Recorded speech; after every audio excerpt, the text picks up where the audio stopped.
गांव के किनारे एक पुराना जर्जर हवेली मंडराती है। इसकी काली छाया डूबते सूरज के खिलाफ स्पष्ट है। लंबे डरावने साए हवेली से फैलते हैं, दृश्य को एक अशांत गोधूली में ढालते हैं। गांव के बच्चे एक साथ बैठे हवेली की ओर इशारा करते हैं।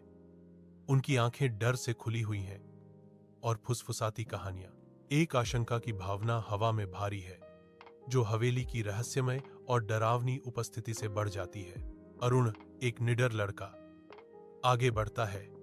एक लालटेन उसके चेहरे पर एक दृढ़ चमक डालती है, क्योंकि वह अशुभ हवेली के पास जाता है। लालटेन की रोशनी झिलमिलाती है, जो आसन्न अंधेरे के खिलाफ एक छोटा सा प्रकाश स्तंभ है, क्योंकि अरुण हवेली के रहस्यों के करीब जाता है। मंद शाम की रोशनी में अरुण विशाल हवेली के दरवाजे के सामने रुक जाता है, जिसकी उम्र मौसम की मार से खराब हो चुकी लकड़ी में गहरी अंकित है। एक हिचकिचाते हुए स्पर्श के साथ अरुण आगे बढ़ता है। उसकी उंगलियां प्राचीन दरवाजे की ठंडी सड़ती हुई सतह को छूती हैं। एक भयानक चरमराहट गूंजती है, क्योंकि दरवाजा झुक जाता है, अपने आप अंदर की ओर झूलता है, जिसके भीतर गहरा मौन गहराई प्रकट होती है। अरुण के चेहरे पर डर की एक झलक आती है। उसके आंखों में आशंका और संकल्प के बीच एक लड़ाई चल रही है।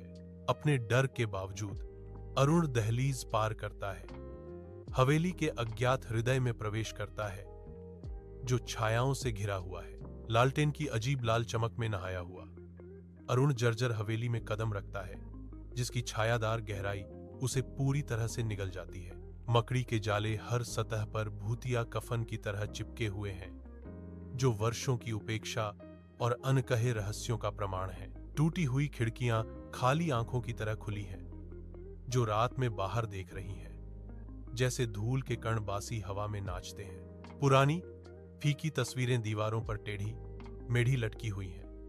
उनके शांत चेहरे समय में खोए इतिहास का संकेत देते हैं। अरुण पर एक दमनकारी उदासी छा जाती है। चुप्पी केवल उसके अपने कदमों की गूंज से टूटती है। पास के कमरे से रोशनी की एक झलक बिखरती है, जो भारी अंधेरे में एक बीकन है, जो अरुण को हवेली के आलिंगन में और खींचता है। आधी रात में अरुण धीरे धीरे हवेली के कमरे का भारी दरवाजा खोलता है। उसका दिल उसकी छाती में धड़क रहा है। एक बूढ़ा आदमी धुंधली रोशनी में बैठा है, जो छाया के बीच एक मूक प्रहरी है। बूढ़ा आदमी बोलता है, उसकी आवाज उम्र से कर्कश है। डरो मत, मैं यहाँ का रक्षक हूँ।